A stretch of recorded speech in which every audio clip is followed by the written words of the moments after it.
Design TV. I'm Beth Pav, and this is your Tuesday tip. And guess what? We got the fire going today. I'm very excited about that. This is our first video over the stove, and I thought we'd try this out because it is the holiday season and people love the nut on the holiday season. So the first thing we're going to do is show you how to toast a nut very simply and easily on the stove top. All right, I got my heat going here. And I do have a flame stove. I have a gas stove versus electric, but you can still do this same thing on electric stove top. It's no big deal. So the first thing I'm going to do is show you the nut. And I have a series of pecans here, and I was just recently up at my parents' house in north central Texas, and they have a pecan tree. And right now in Texas, the pecan trees are going crazy. So I got a bunch of pecans from Mom and Dad, and that's what we're going to toast today. Because, you know, we do like the pecan here in Texas. All right, so the first thing I'm going to do is heat my pan up, and I have it on high right now. What you could do is bring it down to medium, because there's 4 ways to cook a nut, all right? Not done, not done, not done, and burned.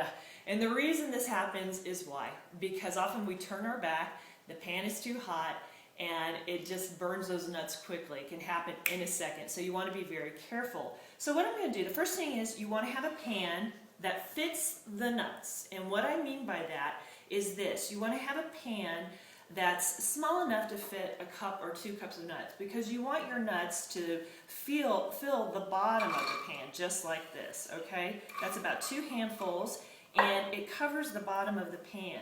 And to get your nuts toasted evenly, this is what you need. You don't want to pile them high. You don't want to go any further than just layering it on the bottom of the pan.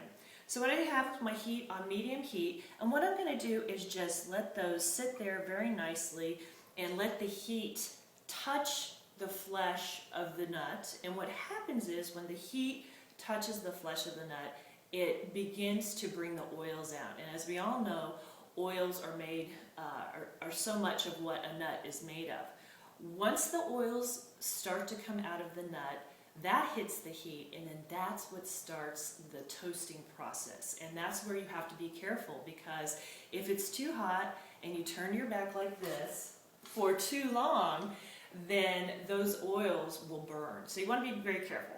So medium heat, I have this going. You're going to let it stay for just a minute or two, not a minute or two, a few seconds, and then we're going to start just turning our nuts over. Okay, by this time, you're probably going to start smelling the nuts. And oh my gosh, I am. It smells so wonderful, these pecans. They're very sweet.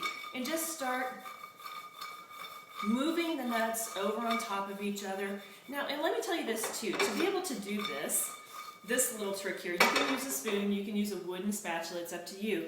You need a pan that has a concave side to it, and it goes up a little bit and then comes back in. And so you can flip your nuts just like this. When you start to smell the nut, the scent, that's pretty much when you want to start taking a look at it, really getting a good look, because you'll start seeing the nut gloss over with its oils that are coming out because of the heat, and then you'll start smelling that delicious toasted nut smell. All right, that means our nuts are pretty warm through. After I'd say about a minute of cooking, 2 minutes of cooking, once they're toasted golden brown, okay, which ours are getting very well, the dark brown on the nut is starting to get a little darker. We take it off the heat, just like that, and then you let it cool. Now at this point you can leave it in the pan and you can let it cool and then toast it. Once the nuts are cooled, they will be toasted and they'll be crunchy and really delicious. The other way you can do it is actually take your nuts out of the pan and put them on some toweling, so you'll get them out of the heat, because what happens is once you take the nut off the heat, it's going to continue to cook a little bit because it's still hot. All right, that's your Tuesday tip, how to toast a nut on top of the stove. I hope you use it, you take it with you. I'm Beth Pav. This is Cooking by Design TV, and I'll see you next week. Bye-bye.